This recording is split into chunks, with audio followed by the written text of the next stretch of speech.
Hey friends, welcome to Just the Gems. I'm Brandon and... What's going on? Here, let me... There we go. Sorry, still getting used to all this. Anyway, welcome to a brand new episode of The Stack of Shame.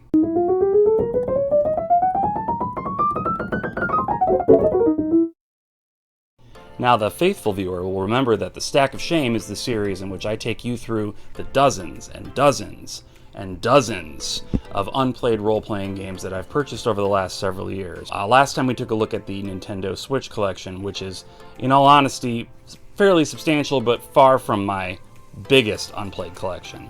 Today we're going to take a look at one that's a little bit bigger, a little bit weightier, a little bit meatier, PlayStation 3. Now, a lot of people argue that the PlayStation 3 was sort of lacking in the major role-playing game department, and friends, I'm here to tell you, it's kind of true. It's not that there weren't a lot of role-playing games. I mean, there are quite a few, but the selection is a little on the, how do we say, weebier side, and that's fine. I'm the biggest weeb that I know, and I have no problem with it. But think about it. The biggest Final Fantasy game on the platform was 13, which is, I mean, Divisive City, right? I think it's okay. There was one Star Ocean game, we'll get to that in a minute. And a lot of the new series that started during the PlayStation 2 era just kind of died on the vine and didn't continue into the PlayStation 3, which is a real bummer. I would have loved to see a Shadow Hearts 4, or a new Grandia, or a decent continuation of Suikoden, for that matter. But we keep our chins up and we march ever onward, and we're just going to appreciate what we do have and not think about what we could have had, right? Now, these are in no particular order, mostly because I really don't know much about them, so I can't rank them. I guess I could put them in alphabetical order, but who cares? So let's just dive in and start looking at some of these games. There's a decent number here, certainly more than the Switch, but this is far from my biggest unplayed collection, so let's dig in. All right, first up, we have Tears to Tiara 2, Unleash the Demonic Might of the Berserker. And it's like a tiny little anime gal with a giant sword. She's got eyes that are 2/3 the size of her head. She definitely looks like a berserker. This has 15 main characters and 80 hours of visual novel-like storytelling that weave a deep and complex narrative. So I hope that I am able to enjoy this without playing the original Tears to Tiara. I don't know if that's a game that ever came out over here. Oh, the subtitle is Heir of the Overlord. I don't know if that's important. Overlord Jr. here. All right, next. Hyperdimension Neptunia. Now, as I understand it, this is a long-running series that takes the console wars, the various consoles, and turns them into anime girls and makes them fight each other, or inflation, the rising cost of video game development, I'm not sure. But this is, I think, the first one. It's just called Hyperdimension Neptunia. So, console patron units engage, protect game industry. Looks like, looks like about what the cover makes it seem like it is. So we'll maybe play this someday. Rune Factory, Tides of Destiny. This is a Natsume game or a spin-off of the Harvest Moon series. An ocean of possibilities, it claims. I'm guessing this is something about a coastal fantasy community taking control of a colossal golem as you wade and fight your way across the high seas. Okay. I think there's farming. Yeah, there's farming. Yeah, I mean, I don't get the sense that this is a big-time narrative series. Correct me if I'm wrong in the comments. Maybe Rune Factory does have great storylines, and I'm just ignorant. Ooh, this has PlayStation Move compatibility as well. That's exciting. Artanella Koga, Nell of RCL.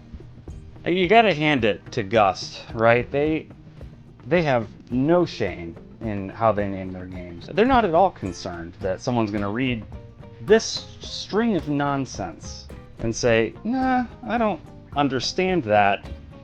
I think it's in another language. I'm not going to pick it up. They don't care. They're just going to do what they want. And Mad props. The culmination of eternal determination. Heart resonating songs. I guess you have some gals here with you that sing. You dive into their soul space. It's rated M for, like, I don't know, sex stuff maybe? Nudity? I don't know. Game like this definitely needs some of that. Don't stop believing. Are No Surge. Ode to an Unborn Star. Cool. So this claims to be a deeply immersive 7-dimension RPG. What does that mean? Don't know. I guess we'll find out someday. Okay, for the sake of expediency, I'm gonna do the next several in a big group here. We've got a lot of the Atelier games. Is it Atelier or Atelier? I've seen YouTubers say it both ways. I played like one of them, Rorona, and I don't remember if they ever used the word in the game. And if they did, I didn't clock it, so I don't remember how it's pronounced. I would think Atelier, right? Atelier, French for like workshop or something like that. I don't know. Well, I'm gonna say Atelier because that's how I've always said it. Correct me in the comments if I'm wrong, and I'll probably still keep saying Atelier, but you'll have the satisfaction knowing that you corrected me. So, yeah, going through these games here. Like I said, I already played through Rorona. It was fun. I know that the fans of the series probably wouldn't say that Rorona's the best, but I think it's a decent one to start with. I barely started Totori, so I'm counting this as one that I haven't played because I just kind of put it in and ran around the first area a little bit. Seems like a little more of the same, a little bit refined in terms of the gameplay, the crafting, etc. And then the third game in the Rorona trilogy, or whatever it's called, Arland trilogy, the Arland trilogy. Atelier Meru, the Apprentice of Arland. So yeah, this seems like it brings in some characters from Rorona. And then another trilogy, the Dusk trilogy, we have Atelier Aisha, Eska, and Logi? Logi? It's Gust, man. Who knows? And finally, Shally. These are, I think I said before on this channel, anime girls making potions. Yeah, you have to. I feel like you have to be in the right kind of mood and the right kind of headspace to really enjoy a game about anime girls making potions. I mean, that's just speaking for me, I guess. I kind of have to be in the right sort of mood, and that only comes kind of once in a blue moon. So we'll see. It may take me a few years to get through all of these, plus the PS4 entries, plus if I ever go back to the PS2 entries. There's a lot of Atelier here, and there's only one of me, so. Resonance of Fate. This is a Sega-published game by Tri-Ace, famous role-playing game developer, and it's about shooting guns. And in America, we love shooting guns. Oh, yep. Yeah, I've heard some good things about this, but I've also heard it was kind of middle of the road, like a lot of PlayStation 3 RPGs. So, I don't know. I'm curious. I also purchased the HD remaster on the PS4 when it was on sale digitally. So I'll probably play that version. But again, the completionist, the collector, he's got to have this thing too. So, Record of Agarest War 0. So this is a series that I know very little about. I'm pretty sure it's tactical role-playing games. I really want to get into tactical role-playing games. I feel like I missed that boat somehow back when Final Fantasy VII came out, and then Tactics, and I don't know, something about the slower pace of Tactics turned off the 14-year-old brain, and I just couldn't get into it. But I think I would probably like it, those sorts of games, if I gave them a chance. So let me know in the comments if there's any that you think would be good starters for me. Just to give you a little bit of my history, I have played the two main Shining Force games. Those are great. I really enjoyed those as a kid. But yeah, I don't know. I'm looking for something that's a little more deep. I have hopes for this series. I also have Record of Agarest War 2 as well. I think the original, this is 0 and this is 2. I think 1 is on Xbox 360. I do have that as well. Yeah, I don't know. Should I play him? Ragnarok Odyssey Ace. This is wins the award for probably most water-damaged cover art in my collection. I don't know if you're going to be able to see that. The fight continues. The warriors of Rune Midgard have turned back invaders before, but new giants now threaten their homeland. Select from 6 unique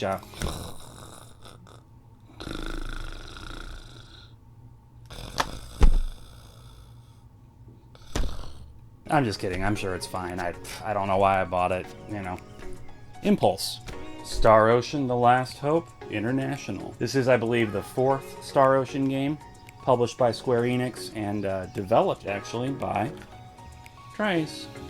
I've heard mixed things about our friend here. I'm hoping to play through the entire Star Ocean series at some point. I mentioned before that I played through most of Star Ocean Second Story as a kid, but that's really... Oh, I did play through a bit of 3, but I would really like to just kind of play through the whole series. I did that. That's kind of what started me on my collecting journey, actually, was my brother really encouraged me to get into the Tales of series, so I proceeded to purchase and play through each and every Tales game over the course of about a year, and loved it, and realized that I had almost as much fun going out and buying the games as I did playing them, so whoops, there goes all my money. Class of Heroes 2G. Class of 2G Heroes? Class of Heroes 2G, we'll say. This is a game that was published in America by Gaijin Works. If you don't know about Gaijin Works, I'll tell you a little bit. They used to be Working Designs. Working Designs, the pretty famous American publisher of games like Lunar, Ark the Lad trilogy, various other games. Their titles are among the most sought after and therefore most expensive. They would put together elaborate packages for their games back in the day, and I was always a fan. They took a little more loose and liberal stance on translation than a lot of developers and publishers did at the time, which I appreciated. Love a good Monica Lewinsky joke in a 90s video game. Yeah, I don't know much about this except that it's a dungeon crawler, and there's some dual screen portable PlayStation Vita action you can do here. Or no, maybe it's not Vita, maybe it's, yeah, it's got to be PSP, right? This is older. Yeah, PSP. Will I partake in any of that dual screen action? I think I won't. The Witch and the 100 Knight. Now, I haven't played this game, but that sounds like nonsense to me. I mean, 100 is an adjective. It's describing the number of something, but for someone to be a 100 Knight, how does one do that? Does one have to start out as a 10 Knight and work their way up? I don't know. This one doesn't have a back. Oh wait, maybe it's on the inside here. We've got a reversible cover. The person who sold this to me was being kooky, switching it all around on me. I got this at the Midwest Gaming Classic last year. Highly recommended if you're in the Midwest. Fantastic convention. Okay, so it's a dark fantasy action RPG. It's thrilling. It's sensational. They spelled that wrong. Oh, that's French. It's French. And there's ruthless freedom. I don't know. I guess I had thought that this was tactical, so the fact that this is an action RPG is a surprise to me. White Knight Chronicles. This was, I remember seeing pictures in magazines and maybe some like low-res videos on the internet way back when the PS3 was just about to come out, or had just come out, and this just looked amazing, astonishing. You know, created by Level 5, another fantastic role-playing game developer, and I was just blown away by the visuals on this thing. And it came out and it kind of landed with a wet thud, and I feel like, I don't think it was like terribly reviewed, but it just, I don't know, the hype evaporated. And the second game here, I also have White Knight Chronicles 2. Came out, and I don't even know if I knew about this one. I think the sheen had fully worn off by that point. The Guided Fate Paradox. So this is a NIS America published game, and I asked America, did we ever land on how that's supposed to be? It doesn't matter. So as God, you're supposed to guide the fate of mankind to a revolution. So it's a dungeon crawler again. It looks like visual novel style storytelling. I don't know. I feel like I'm being really down on a lot of these PlayStation 3 games. I'm sorry, PS3. Like, I loved you. I loved you back in the day, man. I don't know where we went wrong. It's not your fault. It's me. And last but not least, Drakengard 3. Now, I'm a big fan of the Nier games, Nier and Nier Automata. Nier Automata.